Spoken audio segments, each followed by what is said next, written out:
From Ventura County to Morro Bay and the 200 miles in between, up and down the coast, we are NPG of California.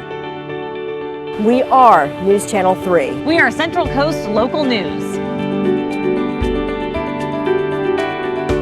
A legacy of broadcast excellence that dates back to the mid-50s. Supporting community events. There for every major story. We are Fox 11, the #1 news at 10. We're right here in your neighborhoods. And almost always the first on the scene of breaking news.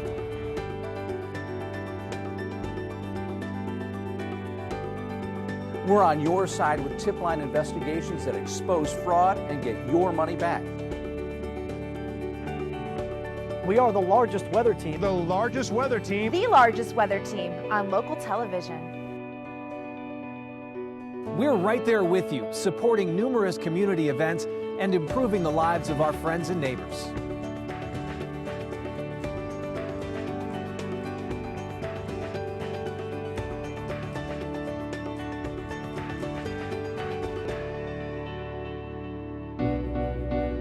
From early morning, throughout the day, till late at night. Can I ask you to please keep your eyes up here when we're talking? We are the most watched shows, the most watched networks on television. We are family.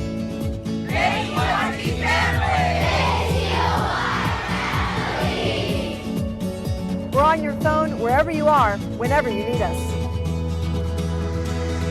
We are a dedicated staff of professionals working together to serve our communities.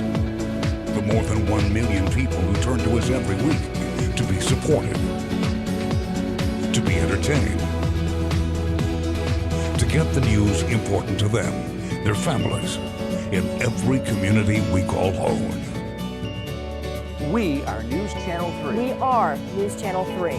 We're KCOY 12. Your Central Coast Local News. We're Fox 11 News. Your #1 source for local news. We are family. We are NPG of California.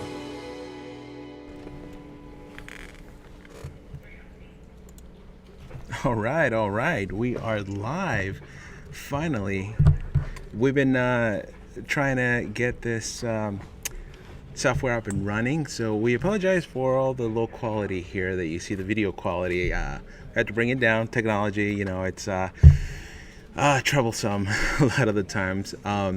So welcome to our YouTube channel. My name is Oscar. We are here in our lovely newsroom, as you can see right behind me. Whoops. That's not what I meant to do. We're gonna watch that intro video again. No. But anyway, we're here at our Santa Barbara studios in our KYT newsroom, as well as KCOY and KKFX. So what I'm happy about is that we get a chance to actually try this software for the first time, and I love the subject that we're going to be talking about today. It's the Santa Barbara County Sheriff's Office or Department's Deputy Pen Pal program, and it's a great program, I think, for our entire Central Coast community, and really for everybody. So here we actually have the creator of the program, Deputy Shay Green. So Deputy Shay Green, let me get you set up here. And how are you doing today? Oh, I'm doing wonderful. Now that we've ironed out most of the technology. Yeah, I know. It's been more than a few minutes. We're trying to fiddle around with this software, but I'm glad that we were able to bring this to you live, and it's going to be I think a great tool in the future, so we can get word out to the community on great events that are happening. But thank you for joining us. Absolutely. And I'm excited that I'm the first one to try out this live stream. Awesome. So, we are broadcasting to our YouTube channel. So that encompasses all of our Central Coast. And we are sharing this link also on our Facebook pages for KEYT, KCOY, and KKFX.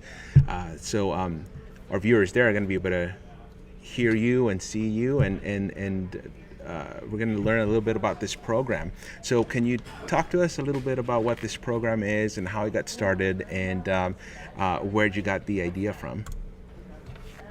Great, no pressure at all. Lots of viewers, it's okay. So, the Deputy Pen Pal program I started a few months ago last spring, and I was sitting around one day and decided, you know what, it would be really great if I could reach out to the kids some way. But a lot of times, sometimes the kids are intimidated. They just see a uniform and they don't realize that. Yeah, growing up, I had a pen pal, and I loved communicating back and forth, and I never met this person. And I thought, I intertwined pen pals with Deb. And so I just went from there, and I posted it on our UMash reservation Facebook page, and it was a hit. I've been getting letters, and the things that these children are writing are absolutely adorable. I love it, and responding back and forth. It's great. That's awesome. And do you have some samples that you can show us as to what kind of styles? I have a few. I don't know how it's going to turn out on the webcam. So Gabby wrote me last week, and she told me that her favorite animal was a jaguar. I don't know if you can see that. Maybe. Yeah, no, and we so can I see haven't it. Gabby. I just got this one the other day. But if Gabby or Gabby's family is watching, thank you for the letter. You'll be getting a return one here shortly. My favorite animal is a giraffe. So. Oh, awesome. Yeah, I was going to say that penmanship is amazing. It's better penmanship than I have. Yeah, me too. Try some of the children can read the letters that I send back.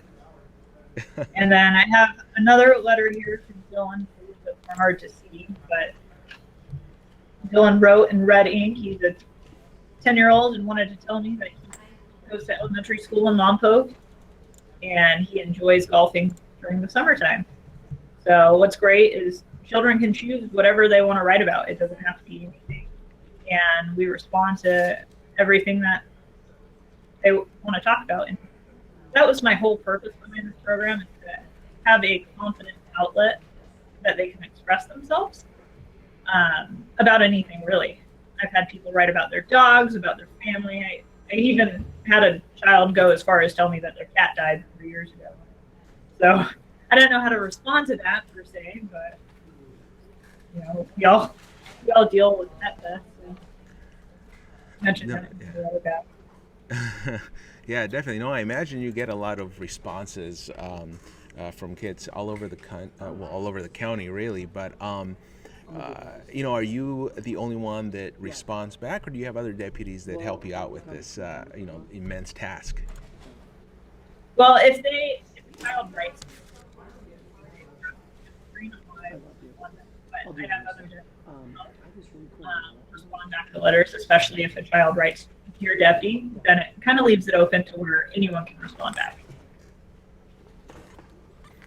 Okay, that's great. And when you first started this program, did you think it was gonna blow up the way it did? And what has been the reaction from your colleagues there at the sheriff's department, and really other agencies for that matter? Honestly, I had no clue that it was going to blow up. I thought it was a neat idea, and honestly, I would have been happy if I got a couple of letters, not in the double and triple digits of letters. And what's really cool is I've actually met some of the children that have written to me, and they come up to me and they say, "Oh, you are real." I'm so glad. Thank you. My bad. Sorry. That is fucking cool.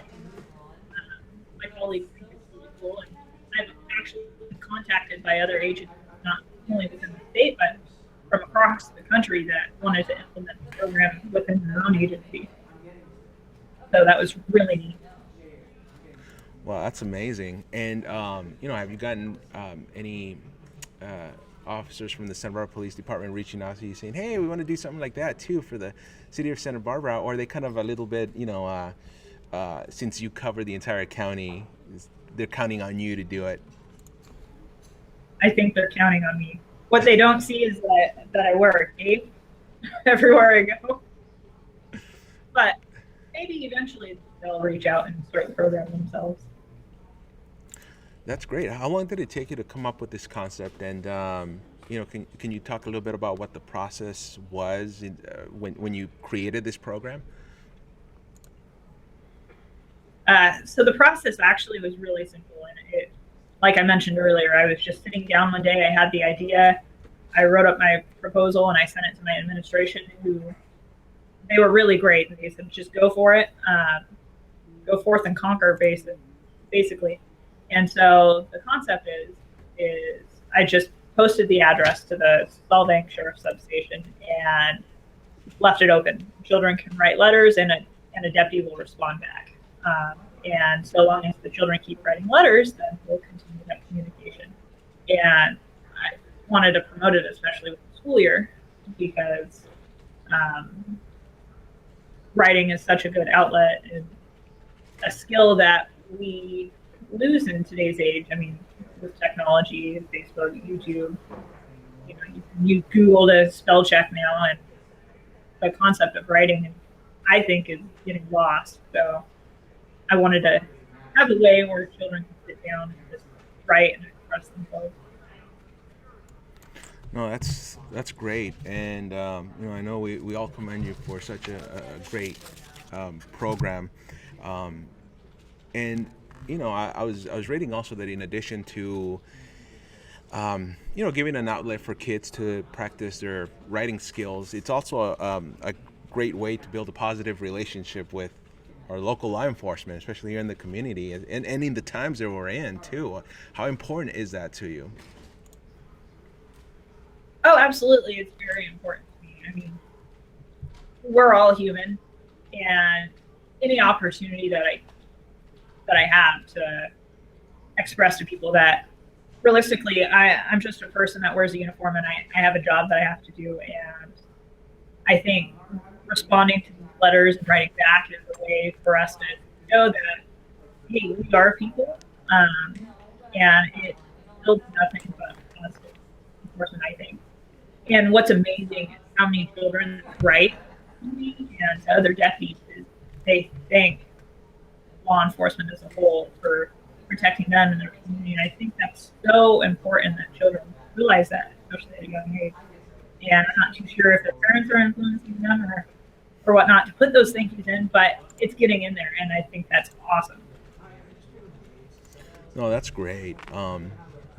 Now, how involved are the parents usually in these kinds of things? Are they helping their kids write it, or are they just the messenger that send the letter out? How involved are they in your experience with this program? So I'm going based on deductive reasoning.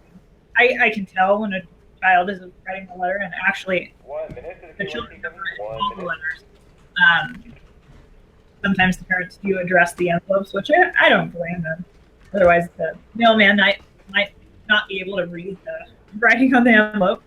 But it looks like they're, maybe sitting and down with their child and going through what's being written, or sometimes the child writes whatever they want to, and then they tell their parents, hey, I'm ready to send it, and off it goes. So I can't tell how much the parents are involved, but the fact that they're getting mailed shows that the parents are in support of the program as well.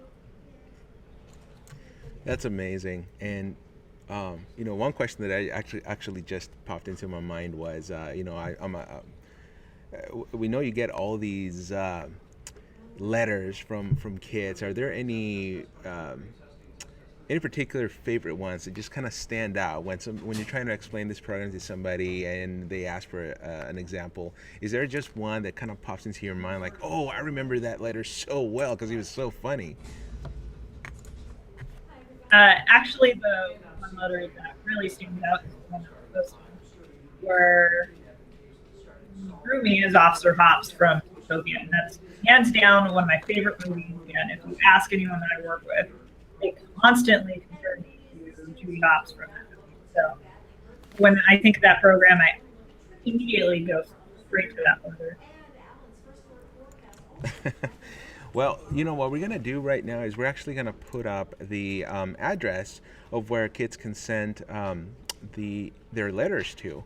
And we're going to talk a little bit more about the program, but we'll leave this up on the screen so that parents can have time to write it down. In fact, let me bring it up right now. There it is.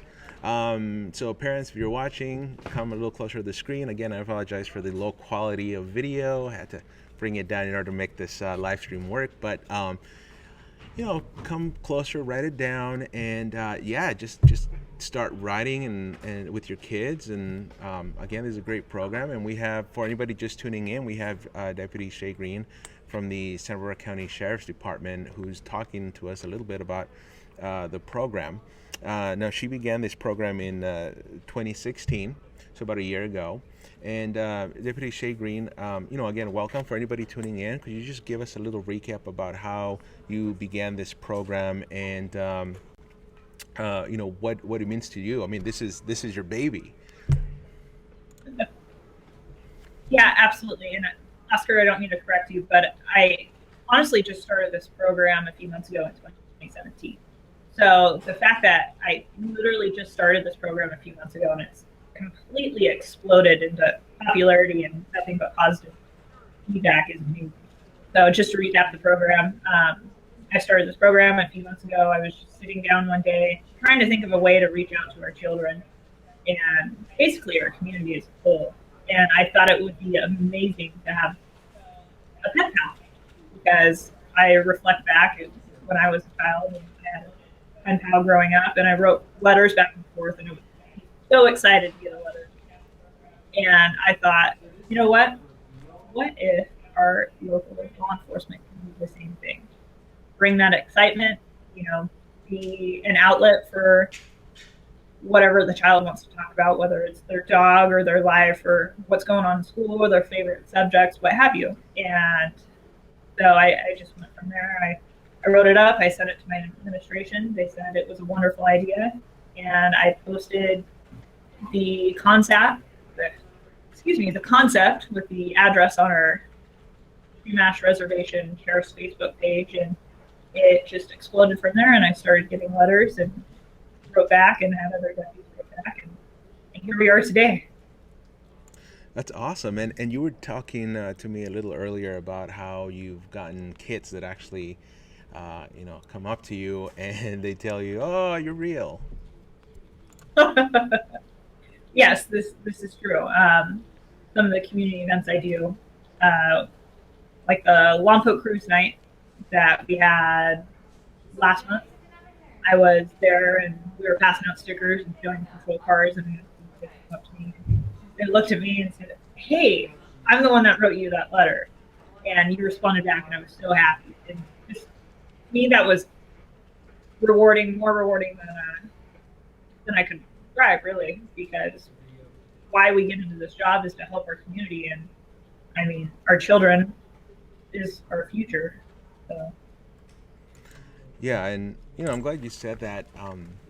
And I've heard of similar programs like this in other parts of the country. So to have something like this here in our own, community in the Central Coast, it's a great and amazing opportunity for kids to, like you said, not only practice their writing skills, but also develop a relationship with law enforcement. And I think that speaks volumes. I think I told you a few days ago when we were chatting about this stream that I wish this program existed when I was a kid. We were always looking for an outlet to just have a communication with somebody else that could understand, I guess, kids. So actually, that brings me to my next question. When you're reading these letters, do you do you see it from a point of view of a child's perspective? Like, does your mind go in that direction, or is it like an adult talking to a child, and you're treated as such? What's your mentality when you are reading these letters, and how you're going to approach these letters, or the replies that you're going to be giving out to these community kids? That's a very good question. I suppose it's more on a case-by-case basis. Not all the children that write to me tell me their feelings, but based on how they write, I can gauge it a little better. I don't necessarily write back as an adult talking to a child. I kind of match what they're saying. If they want to tell me about their dog, I tell them about my dog. I have a black little skipperkin named Mauser, and I'll just tell them as such. Again, the whole goal is to basically humanize ourselves and talk about ourselves. And if I have the opportunity to influence these children, I will. Like I mentioned in my letters, you're good in school, and what's your favorite subject, and I talk about how great it is, and I'll ask them questions what they want to do when they grow up, and I try to get children thinking about a bigger picture rather than just writing a letter back. And one thing that I forgot to mention earlier, as far as having positive relationships with law enforcement, what's great about this pen pal program is convenient. Children can write at any time and send these letters at any time. It's not like a community-based event that's on Saturday from 9 to 3. Come and see your local law enforcement men and meet them, and then it's over. This is a ongoing program where children can, if it's 11 o'clock at night and they can't sleep and they have a pen and paper, well, there you go. It's convenient and it's always available. And one of the interesting things that I noticed from the get-go was the fact that this program at this point requires that you still use pen and pencil, or paper and pen or pencil. It's not about using your iPads, which I'm full of equipment right here. You can't see it right now, but I got a computer here and a tablet here and monitors over here. But I think it serves as a detachment of the digital world. Wouldn't you agree with that? Absolutely, I totally agree. And I was guilty of it growing up. I had a computer, and most of the time I wanted to play on the computer rather than go actually hang out with my friends. And how many times do we talk to our friends on instant messenger, but as soon as our friends are right there with us, we're not as fluid in our conversation. So writing, I think, can build confidence and communication and so many other things. No, that's amazing. I'm glad you said that. And is there anything else that you like to talk about this program that maybe we haven't discussed here in this stream? I think we covered the basis. Honestly, it's a really simple concept. I can go in circles about all the letters that I've received. I'm very grateful for all the children that have sent letters. It shows that this program is working and it is doing good, and that makes me happy, and it makes the sheriff's office as a whole very happy as well. Now, is there a cutoff age of when you should stop submitting letters at that point? I haven't implemented a cutoff age, but I'm the oldest child that I think has sent letters would maybe be 8th grade. I haven't gotten any high school students. I'm not saying that high school students can't write, but they might be a little too old for school, and that's why I haven't seen any. But obviously, more than them. Yeah. Okay. Well, Deputy Green, thank you so much for joining us. And I know this is the end of the broadcast. I promised you a nice, simple, short stream. And with all the troubleshooting that we had to do today, well, it wasn't easy. I know you were, on standby to help me out with this. So I really do thank you a lot for, being are the guests in this first broadcast of, I'm hoping, many that our station here at KYT and KCOY and KKFX can provide for the community. Again, thank you. Yeah, absolutely. I'm very excited that I'm the first one, and I think it's a great story to share, especially for the first live stream story. And once the troubleshooting's all done, I think it was awesome. Thank you. Oh, I'm glad to hear that. So if you want to just stay on the line for just a few minutes, we're about to end this broadcast, but we are saving this stream on our YouTube channel. Just go to YouTube and search for either KYT or KCOY or KKFX, and you'll be able to watch this stream again. Relive the moments from the beginning. And we also share this link over to our Facebook pages, so you'll be able to watch the stream there as well. And we did bring up a graphic that has the address. We also have an article up on our website, KEYT.com. You can also visit KCOY.com or KKFX.com to find this article. And the address is also there. Again, I'm hoping that we have many more of these broadcasts in the near future that's going to bring meaningful topics of discussion to our community here. So from all of us here at KYT, KCOY, and KKFX, thank you so much for tuning in, and we'll see you soon.